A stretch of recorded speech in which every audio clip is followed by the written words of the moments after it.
si podemos concentrarnos un poquito aquí cerca del escenario para aprovechar bien el sonido y el contenido de los conferencistas. Así estamos un poquito más cerca todos y además, después de cada conferencia, ustedes tendrán la posibilidad de formular algunas preguntas o efectuar algunos comentarios. La actividad que nos recrea hoy es Vida y Familia. Este encuentro que es una continuidad de aquel magnífico encuentro realizado casi al fin del año pasado, aquí en este mismo lugar, al cual se dieron cita miles de personas en ocasión de la presencia de los conferencistas Márquez, la presentación de ese exitoso libro que sirvió para esclarecer muchas de las ideas que ya teníamos plasmadas, pero que en realidad hacían falta la presencia de esos dos grandes escritores para afianzar los conocimientos sobre el tema que nos ocupa, defender la vida desde la concepción del seno materno. Esta noche tenemos la presencia de importantes conferencistas que seguramente por el nivel académico de cada uno de ellos ustedes podrán llevarse importantes conclusiones. Estará presente María Bernarda, que es una periodista muy conocida y además conferencista, el doctor Raúl de la Fontana, doctor ginecólogo y presidente de la agrupación Ramón Carrillo y asesor de la Comisión de Salud de la Cámara de Diputados. Nos acompaña también el doctor Elías Badalasi, que es un abogado pro vida, además de escritor y conferencista. Tenemos también el sumo gusto de recibir hoy al doctor en filosofía Pablo Luis Urbieta, que es escritor, doctorado en filosofía política y legal y máster en psicología filosófica. También nos acompaña gente del Centro de Rehabilitación Dios Proveerá. Estará también la diputada nacional Silvina Plata. Bueno, vamos a mirar un poquito el orden. En principio estaba previsto primero recibir a María Granata, pero ella va a llegar dentro de un rato.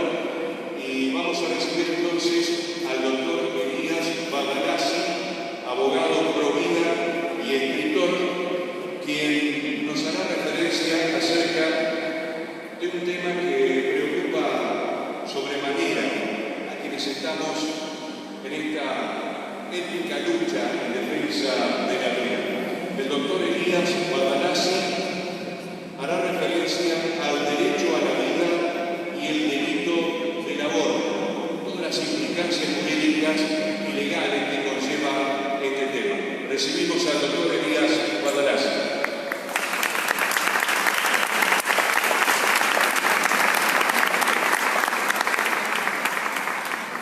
Bueno, muchas gracias por esta recibida, sean bienvenidos todos.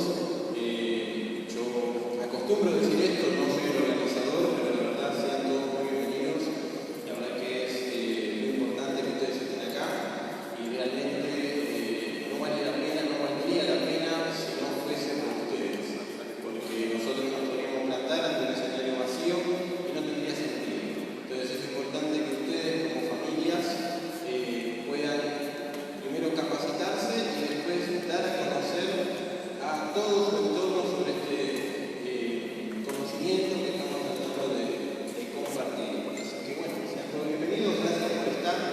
Vamos a comenzar porque he preparado un PowerPoint bastante largo, por lo menos 40 minutos tiene, y me alegro que se hayan acercado porque es importante que lo puedan ver. La idea de este PowerPoint es que ustedes se puedan llevar una capacitación y conocimiento en temas que en los medios no se tratan, que en los medios no salen, cuestiones relacionadas con sentencias judiciales, o sea, resoluciones de los jueces en los cuales han hablado sobre el derecho a la vida y han fallado a favor de la vida. Eso es importante porque si uno ve los medios, lo único que escucha es hablar del fallo FAL, siempre repiten sobre el mismo, y hay otros fallos, muchos que los vamos a ver acá y que sería bueno que le saquen una foto, los anoten, los busquen, que hacen referencia a la protección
ellos es el aborto. Entonces, cada vez que uno habla de aborto no tiene que hablar del derecho al aborto, porque eso en Argentina no existe directamente, sino del delito del aborto. Sí, lo que existe en Argentina es el derecho a la vida. El derecho a la vida que vamos a ir viendo además que está contemplado por leyes, por normas, por constituciones provinciales, está protegido por tratados internacionales, está protegido en parte por la Constitución Nacional. Entonces, ese sí es lo realmente legal en la Argentina. Vamos a comenzar. La primera imagen es el artículo 75, inciso 23 de la Constitución Nacional. Acá, lo que tenemos que tener en cuenta es que mayormente uno habla del artículo 75, inciso 22, que es el que incorpora en 1994 los tratados internacionales. Ahora, si ustedes van un inciso más adelante, se encuentran con estos dos párrafos. El primero dice: legislar y promover medidas de acción positiva que garanticen la igualdad de oportunidades y de trato, y el pleno ejercicio, goce y ejercicio de los derechos reconocidos por esta Constitución y por los tratados internacionales. Fíjense que donde está subrayado dice: en particular respecto de los niños, las mujeres, los ancianos y las personas con discapacidad. Eso es lo primero que tenemos que tener en cuenta. Los niños, las mujeres, los ancianos y las personas con discapacidad son los 4 sujetos protegidos por la Constitución Nacional. Eso es importante para tenerlo en cuenta, porque niños, luego lo vamos a ver, simplemente para adelantarles el tema, niños es reconocido desde la concepción, según la ley argentina. Entonces, niños protegidos en la Constitución son desde la concepción uno de los 4 sujetos protegidos. Y les sumamos el argumento, nosotros venimos del 8 de marzo, el Día de la Mujer. Día de la mujer también es uno de los sujetos protegidos por la Constitución. Si sumamos niña por nacer, mujer, o sea, niña y mujer, es doblemente protegida por la Constitución. Entonces, es un argumento muy fuerte para que ustedes lo usen, lo utilicen y digan: la Constitución Nacional está protegiendo doblemente en el caso de las mujeres. Y a los niños, en términos generales, se lo está considerando como uno de los 4 sujetos más importantes y que necesitan protección. Cuando ven el párrafo siguiente, de hecho es aún más claro. Dice: dictar un régimen de seguridad social especial e integral en protección del niño en situación de desamparo, fíjense acá, desde el embarazo hasta la finalización del periodo de enseñanza elemental y de la madre durante el embarazo y el tiempo de lactancia. Fíjense que la primera parte del segundo párrafo habla de la protección del niño, no de la madre en términos generales. Habla de la protección del niño desde el embarazo. Eso es importante que lo tengan en cuenta también, porque la Constitución lo dice. Si bien la Constitución, en términos generales, no dice que se reconoce el derecho a la vida, al medio, al niño, de la protección, dice que debe protegerse al niño desde el embarazo. ¿Desde cuándo comienza el embarazo? Desde la concepción en adelante. Entonces, esto es más que claro. Obviamente, los que están a favor del aborto, esto no se lo van a dar. Pero la Constitución, yo creo que todos la tenemos en nuestras casas, los chicos en la escuela la tienen que llevar. Leanla, artículo 75, inciso 23, segundo párrafo, es clarísimo. Bien, acá lo que yo les mencionaba, el derecho a la vida de las personas por nacer. ¿Dónde está reconocido ese derecho? Esto hace mención a un artículo que es el 2 de la ley 23.849, que es la ley aprobatoria de la Convención de los Derechos del Niño. Esto es un poco quizás complejo de entender. En 1990, antes de la reforma constitucional, sale una ley la cual incorpora como un ordenamiento interno a la Convención de los Derechos del Niño y hace una declaración interpretativa. La declaración interpretativa de la República Argentina es la que vamos a leer. Dice: con relación al artículo 1 de la Convención sobre los Derechos del Niño, la República Argentina declara que el mismo debe interpretarse en el sentido que se entiende por niño todo ser humano desde el momento de su concepción y hasta los 18 años de edad. Acá clarísimo, y esto es una ley argentina, una ley de 1990 que en ningún momento fue derogada, que es más, según argumentos de constitucionalistas a los cuales yo adhiero, esta convención fue incorporada en 1994, 4 años después, a la jerarquía constitucional en la reforma.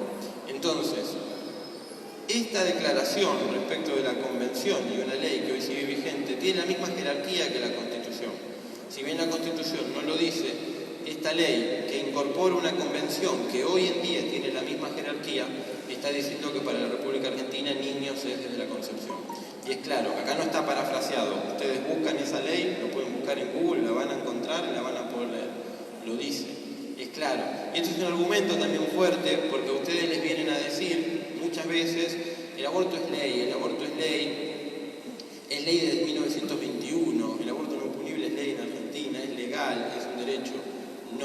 No se dejen confundir, no dejen que los confundan, porque si hubiese sido ley, entonces el año pasado no hubiésemos rechazado el proyecto de ley de interrupción voluntaria del embarazo. No fue ley, entonces que no les vengan a decir eso desde ese lugar. Ahora cuando le dicen el aborto no punible es legal desde 1921, no, es otro error. En 1921 se sanciona el Código Penal. Ya lo dijimos al principio, el Código Penal tipifica delitos, no crea derechos.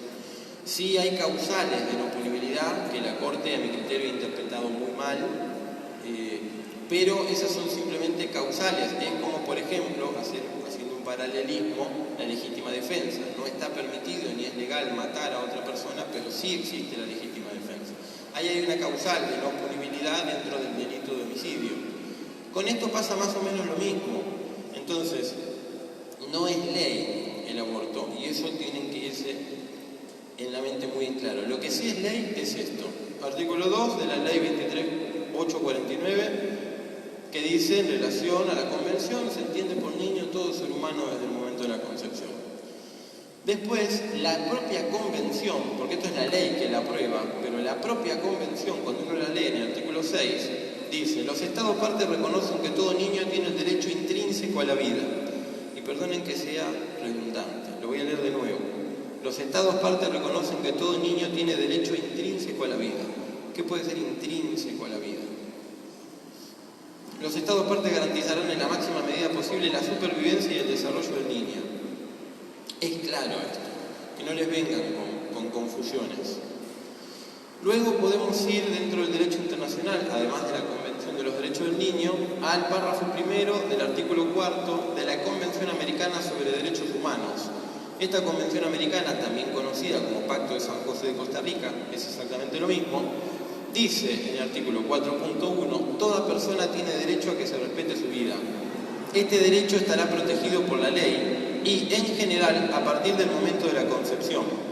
Otra normativa internacional que hoy en día tiene la misma jerarquía que la Constitución, que dice que toda persona tiene derecho a la vida y que se respete su vida, y este derecho estará protegido a partir del momento de la concepción. Luego dice y cierra, y esto es lo más contundente, nadie puede ser privado de la vida arbitrariamente. Y esto es bueno también que lo entiendan, que es arbitrario, que es una decisión arbitraria. Una decisión arbitraria es cuando a mí no me importa lo que digan los demás, yo tomo la decisión porque sí. Eso es algo arbitrario. Entonces, nadie puede ser privado de la vida arbitrariamente. Nadie puede ser privado porque yo así lo decido, porque yo así lo quiero, porque no me importa lo que opinen los demás, no me importa lo que opine mi marido, por ejemplo, en el caso de las mujeres que quieran abortar y no quieran escuchar a su pareja. El proyecto del año pasado era en ese sentido, no incluía al hombre en ningún lugar.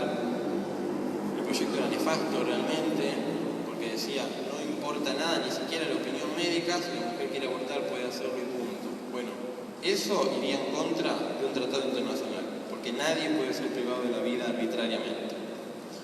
Luego vemos esta interpretación, acá lo voy a leer rápido, acá estamos hablando en específico de un informe conocido como Baby Boy de la Comisión Interamericana de Derechos Humanos. Esta comisión interpretó el artículo 4.1, que es el que acabamos de leer. Lo interpretó, ¿por qué? Porque los estados empezaron cada uno a tener una interpretación distinta sobre la cosa. Entonces, la comisión dijo, bueno, vamos a reunirnos y vamos a sacar una declaración sobre esto. ¿Qué es lo que dice?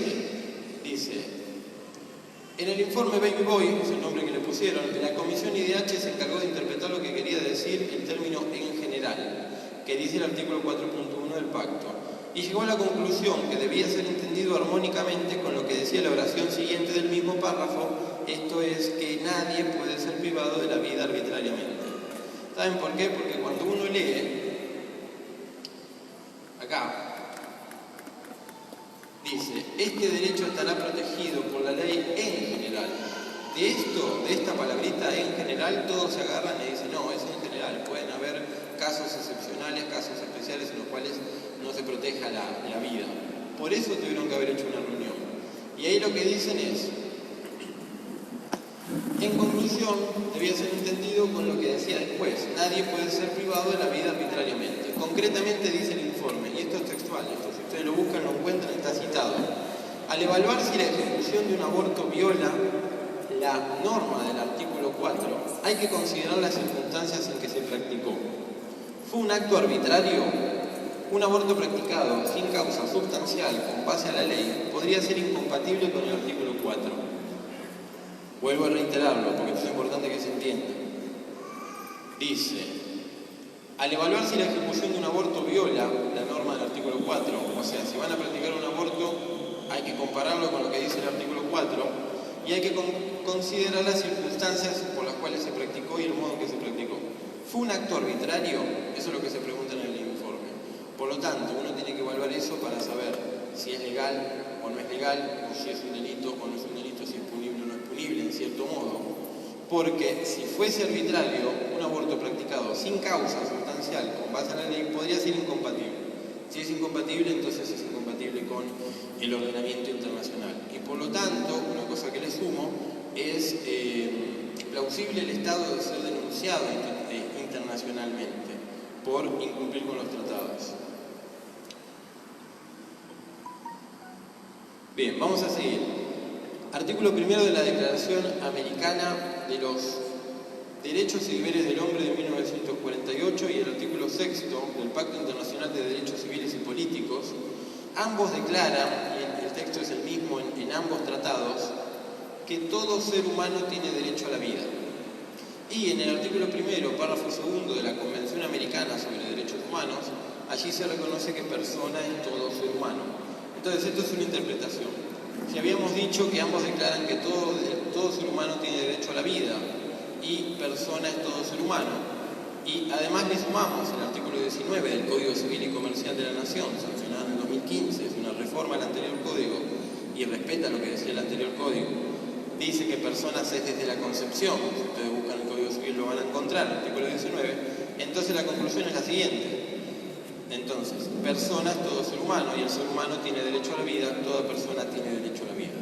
Es una interpretación de la unión de muchos tratados y de interpretaciones y las uniones normativas del ordenamiento interno. Bueno, esto es simplemente una mención, lo voy a pasar rápido, son las 100 reglas de Brasilia, son reglas que tiene el Poder Judicial que cumplir. Es un ordenamiento propio, el cual la Corte Suprema de Justicia ha adherido y le imparte a todos los diferentes juzgados para cumplir. Dentro de las 100 reglas que en esta cumbre firmaron, el 19 y el 20 dice, se considera violencia contra la mujer cualquier acción o conducta basada en su género que cause muerte, daño o sufrimiento físico, sexual o psicológico a la mujer, tanto en el ámbito público como en el privado, mediante el empleo de la violencia física o psíquica. Y el 20, se impulsarán las medidas necesarias para eliminar la discriminación contra la mujer en el acceso al sistema de la justicia para la tutela de sus derechos e intereses legítimos, logrando la igualdad efectiva de condiciones. Piensen en el ejemplo de Celeste o de Paz de Entre Ríos, Esperanza en Jujuy o Faustina en Tucumán. Creo que la mayoría debe conocer el tema. Niñas abortadas o practicadas con una cesárea, que eso es algo que hasta incluso está fuera de protocolo. Niñas, reitero, las 3 fueron niñas. ¿Dónde estuvo la justicia para proteger a la mujer, que es una niña? Y no respetó estos 2 puntos. Se considera violencia contra la mujer cualquier acción o conducta basada en su género que cause muerte, daño o sufrimiento físico. Dicen que Celeste estuvo 10 horas agonizando. Ahí hay un sufrimiento físico impresionante. Dicen que Esperanza estuvo 4 días agonizando hasta que falleció. Lo mismo pasó en cierta medida con Faustina. Estuvo días y justo el 8 de marzo, Día Internacional de la Mujer, tenía entre 10 y 11 días de haber nacido forzadamente por una decisión judicial que no cumplió cumplió con esto, que no cumplió con esto, ¿qué pasó con ellas? Eso es como para que uno se lo ponga a pensar. Y eso para que uno también reclame la justicia, una verdadera justicia. Porque fueron mujeres, no tenían ningún tipo de protección en lo que se hizo. Sin embargo, la corte y los jueces se comprometieron a cumplir con esto. Y ellos mismos impulsaron a llevarlas a su sufrimiento. Muchas de las constituciones provinciales dicen que persona se es desde la concepción. Y se las enumero: Buenos Aires, Catamarca, Chaco, Chubut, Córdoba, Formosa, Río Negro, Salta, San Luis, Santiago del Estero, Entre Ríos, Tucumán y Tierra del Fuego. Voy a tomar agua mientras ustedes lo ven. Fíjense si está esta provincia o no.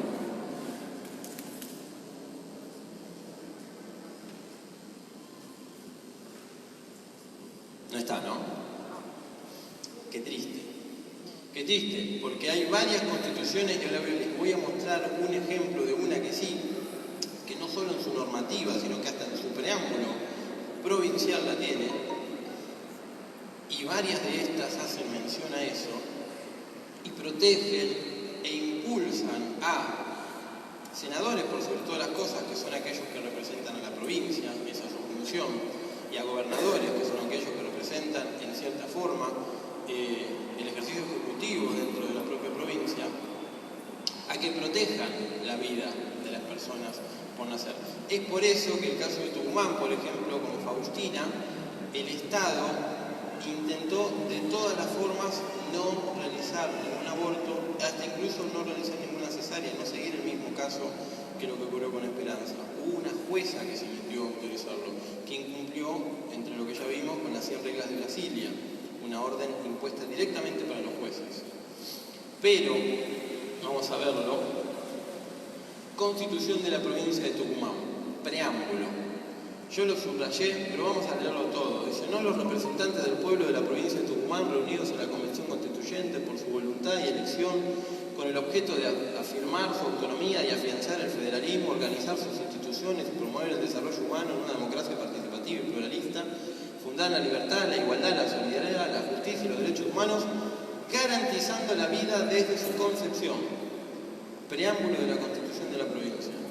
Garantizando la vida desde su concepción. Luego lo demás ya no tiene sentido, es clarísimo acá lo que está haciendo. Entonces, ¿qué pasa con las provincias que no? ¿Por qué no promovemos también como pueblo, y aprovecho que esta provincia no lo tiene, una reforma de la Constitución provincial? Que dentro de la provincia, las provincias tienen poderes y facultades no delegadas a la nación, en donde ustedes se pueden incluso aglomerar y proteger y blindar y decir: en esta provincia yo no voy a permitir que estas cosas pasen. Eso se los dejo como para que lo piensen también, porque es triste que algunas provincias sí protejan la vida desde la concepción, incluso desde su preámbulo, y otras no. Eso es para pensarlo. Ahora, vamos a entrar en algo importante. Esto es un poco extenso, pero es importante, es realmente importante, porque son todos los fallos que cuestionan de una forma u otra a FAL. Reitero, ustedes siempre les hablan de FAL, no les hablan de los demás. Estos son muy importantes. El primer fallo que vamos a ver se llama Asociación Civil Portal de Belén. Es del año 2012. Se lo voy a decir rápido, no vamos a leer eso.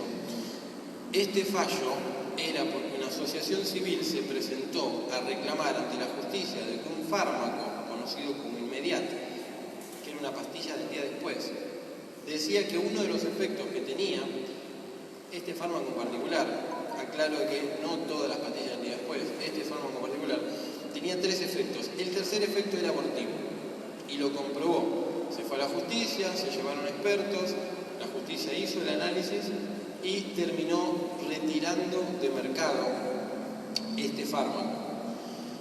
A ver, si encontramos algo, es muy largo, se lo voy a explicar directamente. Hay 3 pasos, según el fármaco inmediato, para impedir que una mujer quede embarazada. En realidad, el último ya es imposible, y por eso se comprobó el efecto abortivo. Uno es que no se una el óvulo con el espermatozoide. Eso es claro, hasta que no se une no pasa nada, no hay concepción, perfecto. El segundo es que que una vez que se empiezan a unir, empiezan a hacer un desarrollo de un trayecto y un movimiento hacia una pared en la cual se empieza a desarrollar. Lo que impide es ese desarrollo, ese es el segundo efecto. El tercero que hacía este fármaco era que si ya se anidaba, si ya comenzaba a desarrollarse, lo expulsaba también, lo arrancaba, por así decirlo. Era el mismo efecto que hoy en día, el mismo efecto, es una similitud, lo que en misoprostol puede ser un embarazo un poco más avanzado.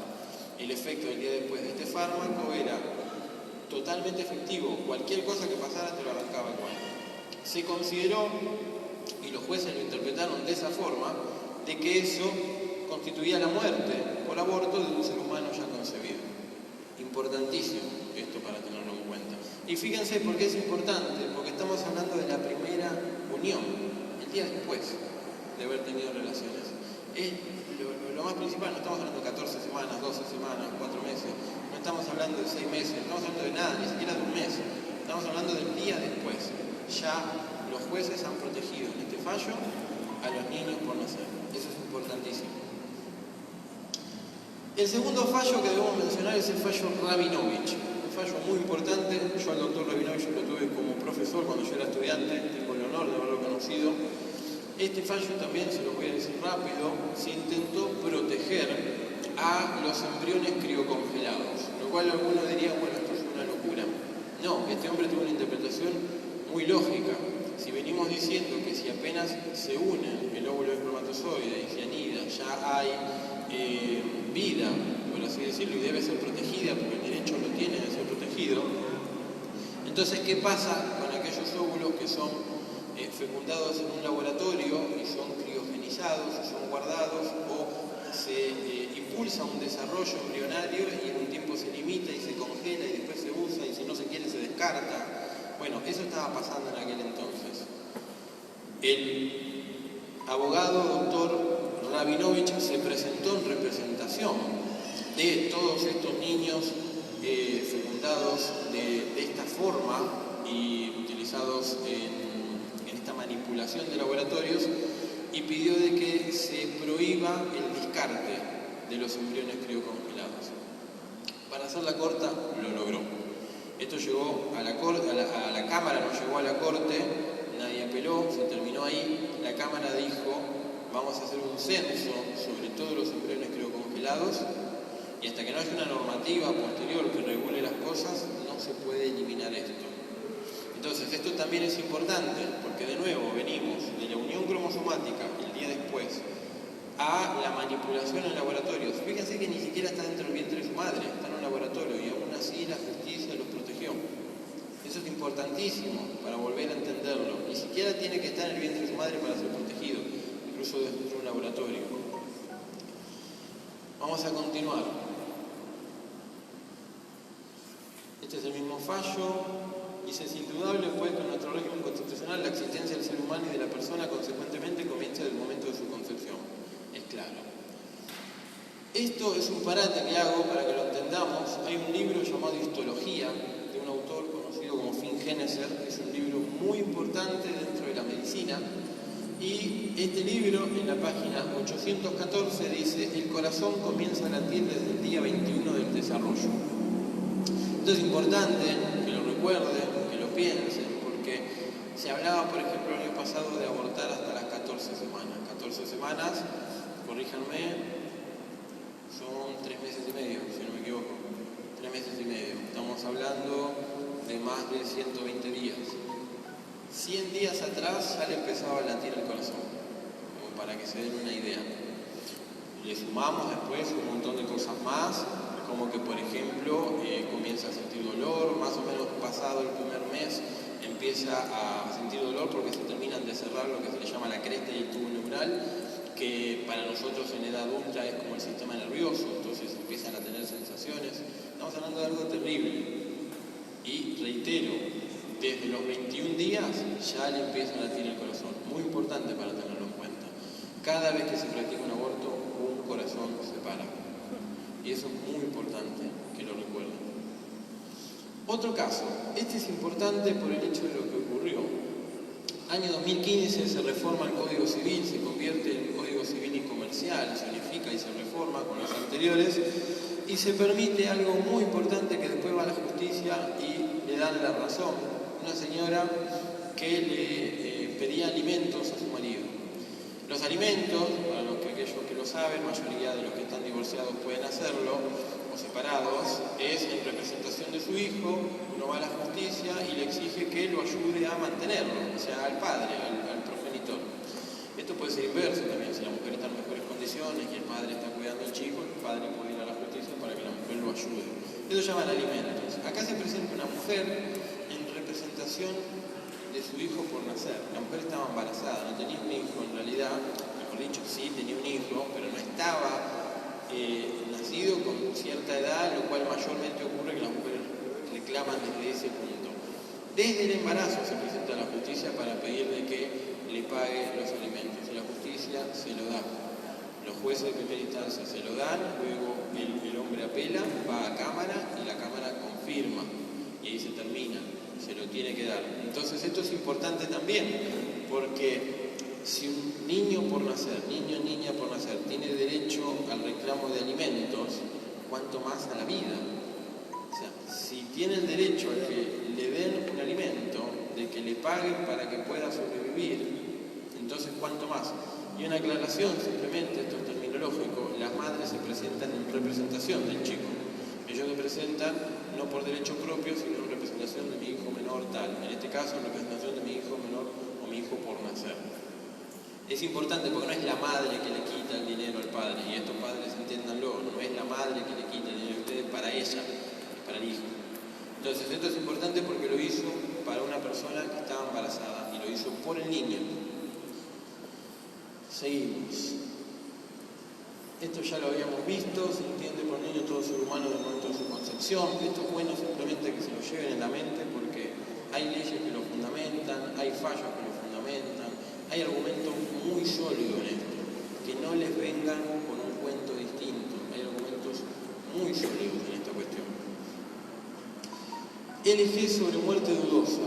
Este también lo voy a contar rápido, esto es muy triste. Esto es un aborto clandestino en el cual una mujer autodenominada partera iba a las casas a practicar abortos.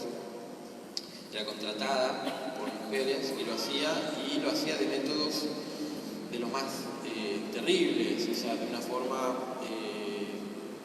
muy impropia.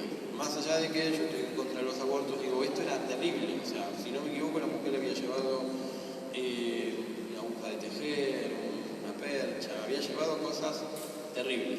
¿Qué ocurrió? Lo lógico, que en algún momento esta gente que hace eso pasa, la mató a la mujer. Le estaba practicando el aborto, le estaba clavando, le produjo un sangrado, algo que no se pudo controlar, la mujer se murió. Se le dice una causa a esta mujer sobre muerte dudosa. Finalmente terminan resolviendo, se dan cuenta de que había practicado un aborto. Esto está totalmente penado, por eso es importante que uno lo recuerde. El aborto es un delito, tiene penas. Y lo que ocurrió es que esta parte es muy importante porque el juez falla de esta forma. Dice, provocándole a IGL una lesión en el cuello uterino que le causó complicaciones y momentos después la muerte, en su propia vivienda y delante de la misma imputada, aniquilando también consecuentemente la vida del feto que gestaba. Otro juez que reconoce, en este caso un juez penal, que hay vida adentro y que se aniquiló tanto a la madre como al chico. Importante. Vamos a seguir con este. Este es uno de los últimos fallos, posiblemente el más importante. Este se llama Sánchez Elvira Berta contra el Ministerio de Justicia y Derechos Humanos de la Nación. Vamos a hacer un parate acá, esto hay que entenderlo. En la dictadura militar hubo ciertos secuestros de personas. Algunas personas fueron desaparecidas y algunas estaban embarazadas cuando fueron desaparecidas. En este caso en particular, una mujer que había sido desaparecida, estaba embarazada y tenía 9 meses. Esta mujer después aparece muerta, y aparece muerta embarazada, por lo tanto murió también su niño por nacer, de 9 meses, es lo más triste. Se presenta una aclaración antes de decirlo, hay una ley que permite existe un subsidio a abuelas y madres de Plaza de Mayo y a diferentes familiares por aquellos familiares que fueron desaparecidos y encontrados muertos. Es un subsidio, es una ley, totalmente legal eso, la gente que está dentro de ese entorno puede ir a reclamarlo con total derecho. Se presenta a la mujer para cobrar el subsidio por su hija, que había resultado desaparecida y posteriormente muerta, pero también pide que le den un subsidio más por su nieta que no había llegado a nacer, que tenía 9 meses. Reitero, no había llegado a nacer.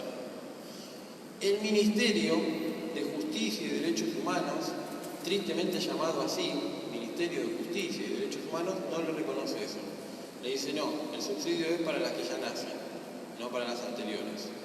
Esta mujer va a la justicia, termina llegando a la Corte, y es la Corte que el 22 de mayo del 2007 le reconoce a la actora un subsidio por ambas, un estilo de indemnización por ambas personas. La parte de acá, donde dice dijo la Corte, es textual del fallo. El beneficio previsto por el artículo 2 de la Ley 24.411 es equiparable a una indemnización por daños y perjuicios sufridos por los parientes de una persona fallecida a causa de un homicidio. Tratándose del fallecimiento de una persona por nacer, una de las especies jurídicas del género persona, según nuestra ley civil, no existe motivo para negar el otorgamiento del beneficio establecido en el artículo tanto. Reiteremos esto. Tratándose del fallecimiento de una persona por nacer, una de las especies jurídicas del género persona, lo dijo la Corte, años después dictó Fal, totalmente en contra de lo que dijo. Acá, una de las especies jurídicas del género persona, lo reconoce, según nuestra ley civil. No existe motivo para negar el otorgamiento del beneficio. ¿Cómo puede ser que se reconoce cuando muere?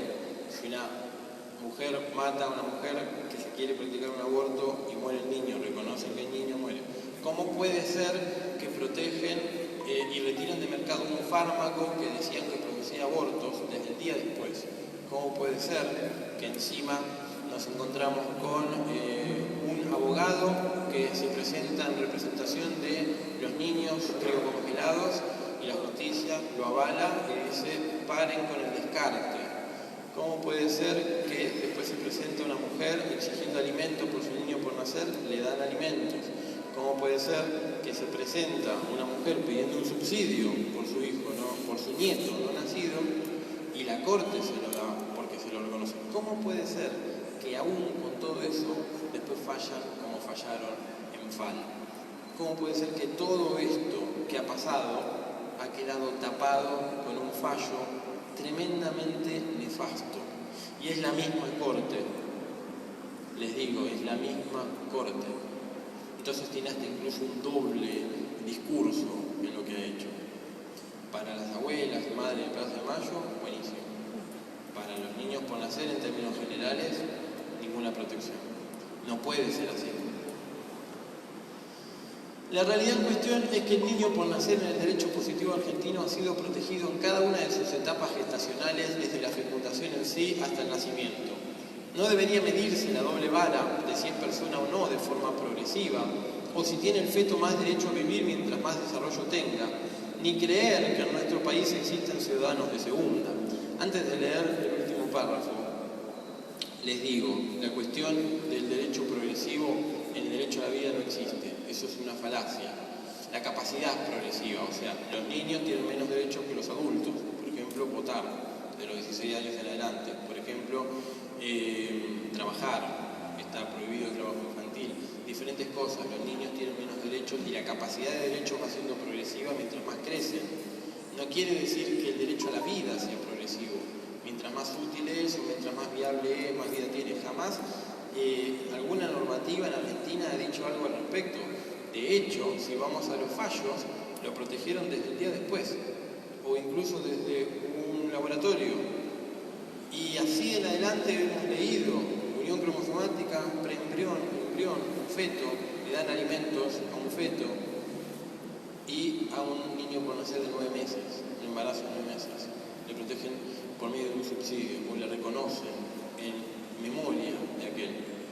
Entonces, esto que se ha dicho mucho el año pasado del derecho a forma progresiva es una falacia, no se la crean, es un chiste.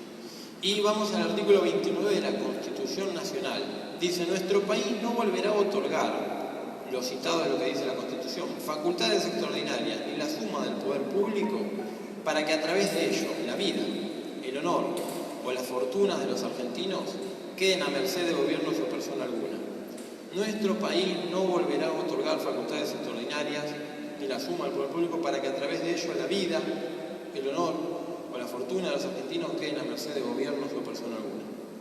Lo dice la Constitución.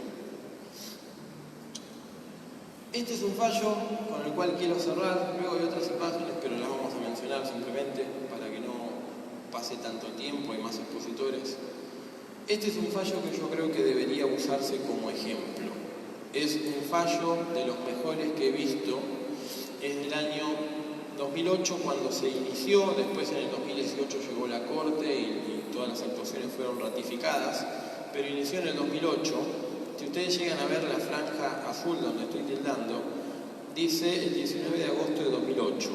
Cuando leen la siguiente de abajo dice el 23 de octubre de 2008, o sea, entre agosto de 2008 y octubre de 2008 pasaron 2 meses. Ahora les cuento de qué es el caso. Es una chica que dijo, yo estoy embarazada, tengo 7 meses de embarazo, no quiero tener al chico. Pero la diferencia es que ella dijo, tampoco lo quiero abortar. Entonces se presenta a la justicia para decir, bueno, ¿qué hago? La jueza, con muy buen criterio, le dice, bueno, lo vas a dar en la adopción. Vamos a ordenar una cesárea, reitero, año 2008. Fíjense que con Faustina y con Esperanza ordenaron una cesárea a la semana que se presentaron en la justicia. Esta jueza dijo, vamos a ordenar una cesárea dentro de 2 meses, cuando ya tengan los 9 meses. Y ahí cuando nazca, que estén todas sus condiciones viables, lo vamos a someter al proceso de adopción. Esto es un fallo importantísimo que no se volvió a repetir, pero es importante que lo vean. Reitero, ya vieron las franjas azules, en la roja dice un embarazo de 7 meses. Y acá, previo a la franja, dice, practiquen una operación cesárea en el Hospital Posadas, hecho que tuvo lugar el 23 de octubre de 2008. Cumplieron en esperar a que tenga los 9 meses. Eso es lo que tiene que pasar. Si los jueces quieren ordenar cesáreas, hasta incluso de una manera sui generis, no tienen que ampararse en un protocolo de aborto, eso es una locura. Tienen que ampararse en el derecho a la vida. Y amparándose en el derecho a la vida, es viable ordenar una cesárea, pero programada para dentro de 2 meses. Es una locura que la gente se presente ante la justicia o ante el gobierno, como ocurrió en Jujuy, y de una forma u otra, en una semana el tema se resuelve. Es increíble. Recordemos, a ver, Celeste o Paz, como la llamaron en Entre Ríos, 5 meses de gestación. Una jueza ordenó de palabra abortarla, la abortaron y quedó agonizando. ¿Por qué? Porque es lógico, porque esos niños tienen una sobrevida, la cual dentro del seno materno llega hasta los 9 meses y después nace y puede vivir y necesita, por supuesto, de la contención y de la ayuda, pero necesita ese desarrollo dentro de los 5 a los 9 meses. En el caso de Esperanza, 6 meses. En el caso de Faustina, nuevamente 6 meses. ¿Cómo puede ser que a la semana de que esto se mediatiza, ya ordenan practicar una cesárea, que lo saquen y que se arregle el feto de desarrollarse en un ambiente que no es el propio? Que se arregle. Un feto de 5 o 6 meses no tiene desarrollada la piel. Un feto de 5 o 6 meses no tiene desarrollado los pulmones. Un feto de 5 o 6 meses está sufriendo si lo sacan de su ambiente. Y es así lo que pasó. Agonizó Faustina, agonizó Esperanza y murieron. Y peor el caso de Celeste. Terrible fue eso. Entonces, eso es importante. ¿Por qué no volvemos a esto? El fallo se llama SMA. Anótenlo si quieren, recuérdenlo. SMA sobre el artículo 19, CINDN, sentencia del 2008. Importantísimo fallo. ¿Por qué no vuelven a esto? Bueno, hablábamos del fallo FAL, lo voy a pasar rápido. El ejemplo del fallo FAL, para que lo tengan en cuenta, es simplemente acá. Lo voy a leer rápido, son la mayoría de las falencias que tiene el fallo FAL. ¿Por qué está mal el fallo FAL? Hay más. Yo esto me limité a hacerlo por este espacio. Se extralimitan sus funciones, ya que se arroga facultades legislativas, o sea, ordena protocolos, que no se judicialice y que los médicos no exijan más que una declaración jurada de violación. Se extralimita, ordena como si fuese el Congreso. Nosotros votamos diputados, nosotros votamos senadores y ellos tienen que hacer las leyes. Ellos tienen que ordenar cómo se rigen las cosas. La Corte ordenó en términos generales protocolos para todo el país, que no se judicialice, le ordenó a los jueces no judicializar estas cuestiones, no aceptar las causas y que los médicos encima no tengan el derecho de exigir más que una declaración jurada de violación. Terrible lo que hizo. Además, falla sobre un caso abstracto. ¿Por qué? Porque el aborto ya se había practicado. En el fallo FAL, la Corte, cuando resuelve esto, resuelve aproximadamente 1 año y medio después de que el aborto ya se había hecho. En el derecho, los casos necesitan de un objeto, el cual no tiene que ser cumplido. Si el objeto se cumple, el objeto queda abstracto, el caso queda abstracto y se archivan las actuaciones, porque no hay de qué fallar, no hay que resolver. ¿Qué ocurrió en la Corte? Falló igual. Dijo, bueno, el aborto pasó 1 año y medio, yo voy a fallar para todos los demás en adelante. Es una locura lo que hizo. Además se contradice con fallos anteriores donde reconoce la vida de las personas por nacer y sus derechos. Ya lo habíamos visto, todos los fallos que vimos antes.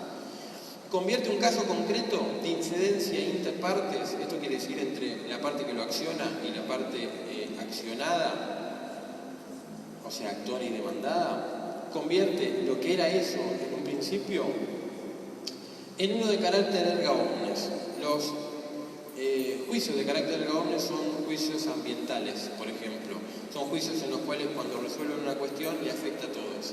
Si van a sanear el riachuelo, bueno, le afecta a toda la gente que está alrededor. Si van a sanear un acueducto, si van a arreglar algo, en términos generales ambientales, le afecta a todos. El carácter es erga omnes. Resolver sobre un aborto que ya se había practicado para las demás a futuro no es erga omnes. Y la Corte lo hizo de esa forma. Ni siquiera el pedido había sido que se haga de esa forma. La Corte lo hizo. Vamos a terminar. Exhorta al Poder Ejecutivo a implementar protocolos para todos los casos. ¿Desde cuándo la Corte le puede ordenar al Estado? O sea, estamos hablando, Poder Judicial, primero se arroga facultades del Poder Legislativo, que es otro poder. Pero además le exhorta, le ordena al Poder Ejecutivo a cumplir cosas cuando el Poder Ejecutivo no era parte del juicio. Es una locura. Dentro de los puntos de vista legales es una locura. Y cerramos con esto. Lo que ocurrió en Entre Ríos, el aborto a paz o esperanza, lo que ocurrió después en Jujuy, que pedimos la renuncia del ministro. Acá le hicimos se la fotito soy yo, le hicimos un pedido de juicio político, Gerardo Morales, gobernador de Jujuy. ¿Por qué? Porque la Constitución de Jujuy es una de las que habíamos mencionado, artículo 19 de la Constitución, dice, se reconoce la vida desde la concepción, así como la de Tucumán, en su preámbulo. Y el gobernador de esa provincia fue el que ordenó de que se practique. Una locura. Finalmente, bueno, después volvió la beba de la nena y cerramos con esto. Esto es una imagen que creamos el 8 de marzo, el Día de la Mujer, en conmemoración a Faustina. Horas después de haber hecho esta imagen, Faustina falleció. Entonces, esto es importante para que lo recordemos. Es sumamente importante porque con todo lo que hemos dicho, y espero que se hayan podido oír con un conocimiento, con una capacitación sobre todo lo que hablamos para poder combatir realmente, con todo eso, esto no tuvo que haber pasado.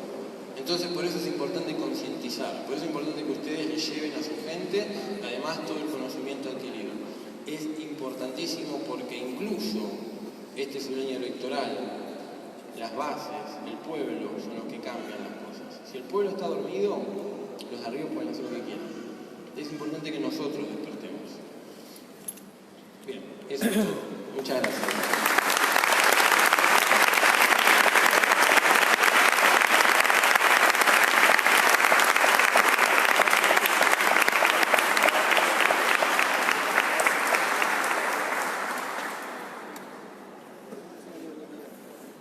El agradecimiento al doctor Elías Guadalasi, una excelente exhortación a la defensa de la vida basado en los términos jurídicos y legales.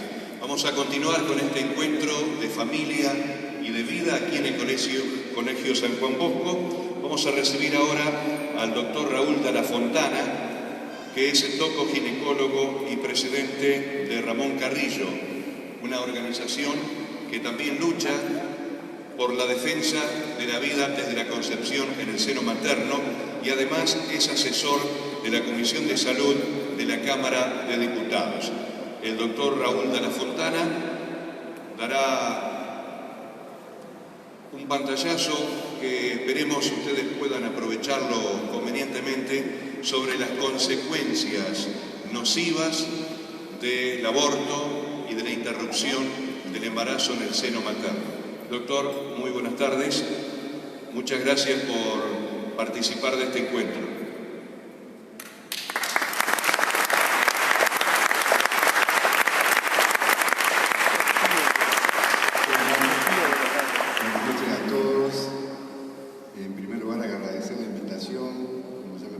Soy el presidente de la agrupación Santa Catarina Ramón Carrillo, una agrupación que también venimos trabajando muchos años abocándonos a este tema tan importante, a ver si podemos torcer esto del aborto legal como una posibilidad cierta en la República Argentina. Gracias a los organizadores por invitarnos y bueno, vamos a tratar de hacerlo cortito porque el tema que me pidieron es un poquito fuerte, ardido. Traté de no ser tan explícito en las imágenes porque no me parece que mostrar hechos cruentos, sobre todo habiendo tantos jóvenes y a nosotros que lo tenemos bien claro, pero por lo menos que sí grafique esta presentación de qué se trata cuando te dicen le vamos a practicar un aborto en cuanto a los procedimientos que hay y cuáles son las complicaciones que muchas veces se enmascaran a través de sus proactivos defensores, sea del ámbito público o privado, y bueno, tener un poquito la referencia. Hay mucho eufemismo en este tema, porque hasta pretendemos que cambiándole el nombre es como que edulcoramos un poco y en vez de decir, por ejemplo, aborto, ahora le pusieron ILE, que parece una sigla agradable de escuchar al oído, pero que, o IVE, ILE es interrupción legal del embarazo e IVE, peor, es la interrupción voluntaria del embarazo. Pero bueno, de esto se trata cuando hablamos de eso también. Un poco para definir médicamente el aborto, entonces, es la pulsión o extracción de su madre de un embrión o feto. Esto es tradicional, de menos de 500 gramos. O en edad gestacional nosotros hablamos siempre de semanas, de 22 semanas o menos. Después de las 22 semanas, esto es más antiguo, algunos todavía lo siguen utilizando, ya hablábamos de un parto inmaduro, porque la tecnología de la época consideraba que el bebé era incompatible con la vida. A medida que fueron avanzando los servicios de neonatología, esta instancia cambió y ahora ya hablamos de aborto si es menos de 22 semanas o parto prematuro si es más de 22 semanas. Muchos de estos chicos de 22 semanas hoy son salvados por la tecnología de la neonatología. Tanto es así, por ejemplo, que la Sociedad Española de Ginecología, un poco afirmando lo que decía el expositor anterior, considera poco ética. Entonces, en vez de inducir un parto, cuando se solicita un aborto después de las 22 semanas, lo que ellos propician es realizar una cesárea, aunque el bebé sea inviable en la mayoría de los casos, pero por lo menos que se le practique una cesárea y que se le dé la chance de vivir. Por supuesto que en eso no estamos de acuerdo, porque como hemos visto, en esos casos que comentó el expositor anterior, casi fallecen todos los bebés que nacen con menos de 28 semanas.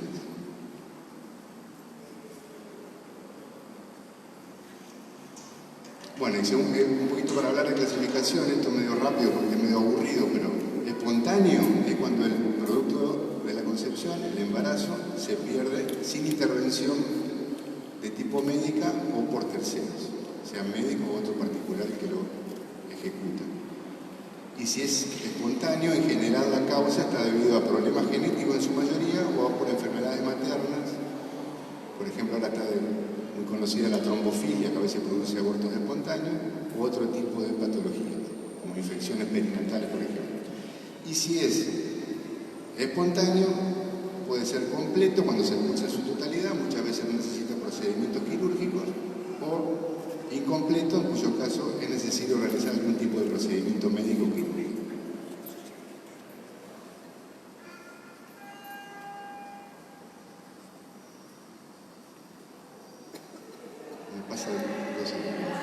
Y el provocado, entonces, existen acciones del embarazado tercero que interrumpen el desarrollo del embrión, que estimulan el proceso de la expulsión del mismo.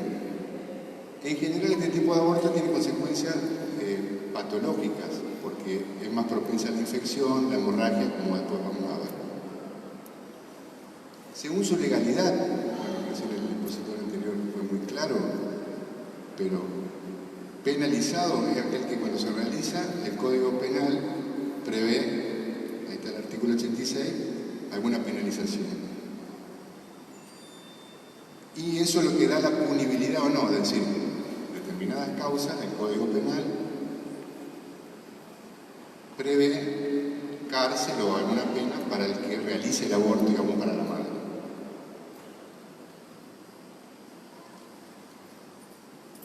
Y esto que me parece muy importante, porque creo que tiene una diferenciación ética trascendente, que es diferenciar lo que es el aborto terapéutico, que es una de las causas como no punible, de lo que se llama aborto indirecto.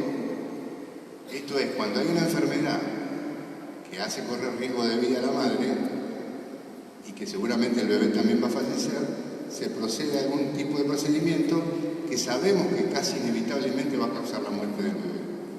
Por ejemplo, el famoso caso de María Acevedo, que recordarán acá en Santa Fe, que fue tomado como una bandera por los abortistas, donde quizá lo ético hubiera sido realizar el tratamiento para el cáncer, aunque indirectamente sabíamos que eso le iba a provocar la muerte al bebé.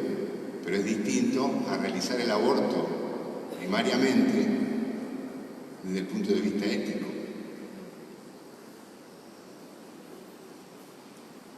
Entonces, la intervención va destinada a salvar la vida de la madre en situaciones en las que ésta corre cierto riesgo, ¿cierto? Y la viabilidad del feto es nula, ¿no es cierto?, según el trastorno que tenga la madre.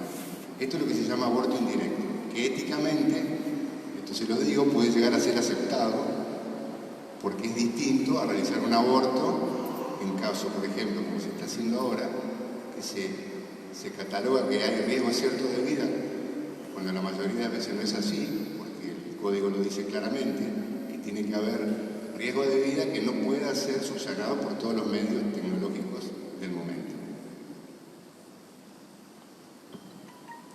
Bueno, y entonces vamos a pasar ahora directamente a los métodos. Tenemos métodos médicos, métodos quirúrgicos y mixtos, donde hay una intervención médica que le puede ser subsanada por un método quirúrgico. La mayoría de los abortos necesitamos generalmente proceder a procedimientos mixtos. Estos son los tipos de procedimientos quirúrgicos: por succión, por dilatación y curetaje, por envenenamiento salino. Se utilizan distintos venenos. Este es muy peligroso porque puede ocasionar incluso problemas serios en la madre. Se usa urea, potasio, digoxina intracardíaca. El que sigue por nacimiento parcial, es también denominado por dilatación y extracción. Y por último, por una microoperación cesárea, que es como una cesárea, pero nada más que el bebé es muy chiquito y todavía no es viable. Esta generalmente se utiliza en embarazos de más de 20 semanas. Entonces, por succión, se realiza una dilatación, se introduce un catéter, una cánula, por vacío, el médico, que generalmente una bomba de vacío, aspira el producto de la concepción.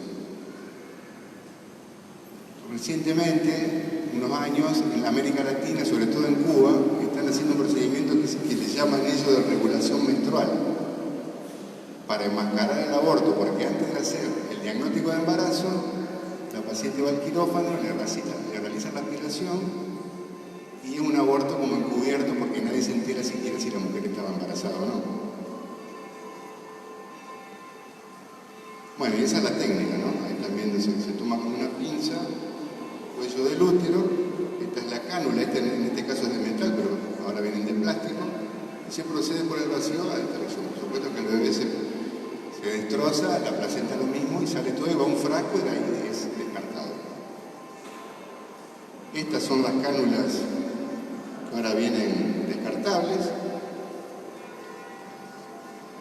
Otro procedimiento por aspiración, menos purulento que el anterior, denominado AMEU, que significa aspiración manual endouterina, ¿no es cierto? Se realiza por como una jeringa que aplica vacío, y en vez de usar un procedimiento de aspiración eléctrico, se hace en forma manual, lo que conlleva menos riesgos por menos invasión de la embarazada.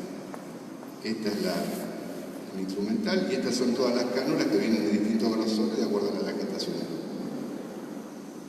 Y este es el procedimiento.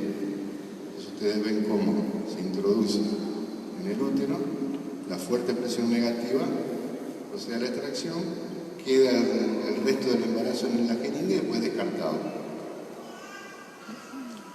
Otro método quirúrgico, denominado por dilatación y curetaje, parecido, pero en vez de utilizar un sistema de aspiración, lo que se utiliza es una cureta o legra, por eso también se denomina curetaje, que es una cucharilla con filo donde el médico raspa, extrae los restos de embarazo y también son descartados.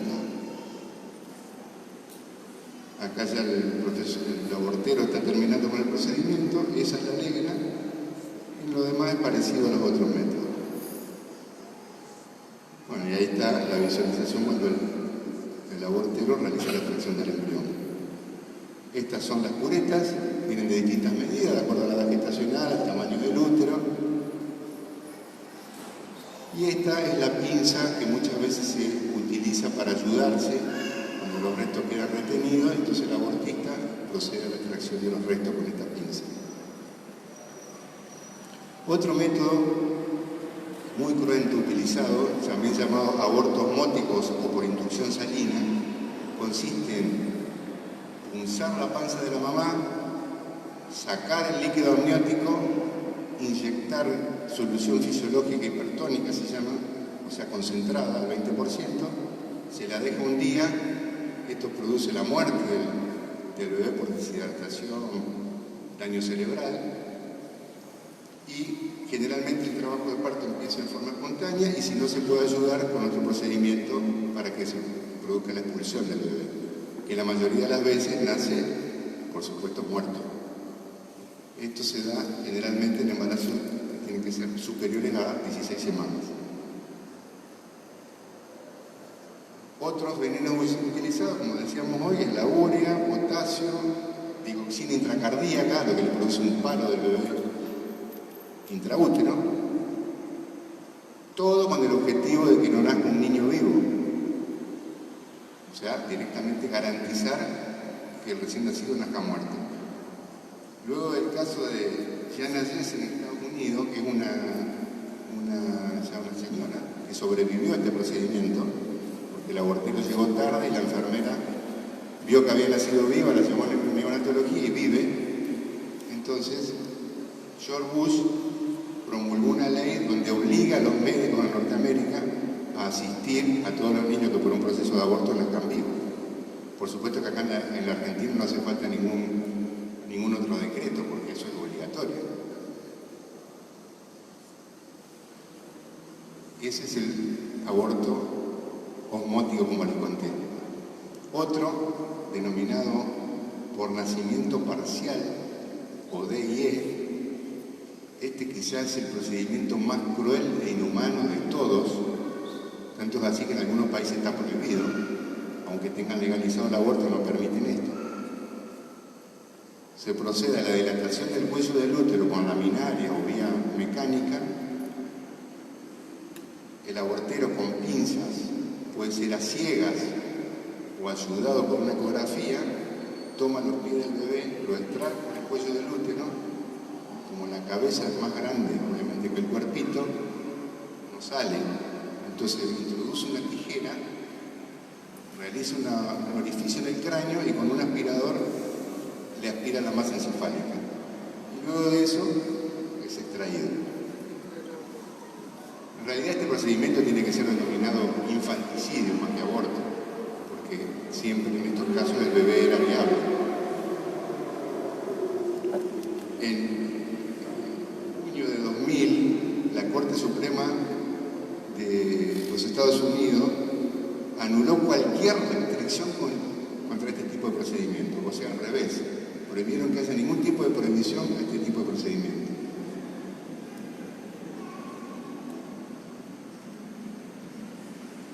Y en el 2004, un juez federal, fíjense qué contradicción, lo considera, ahí en inglés, horrendo, barbárico y no civilizado.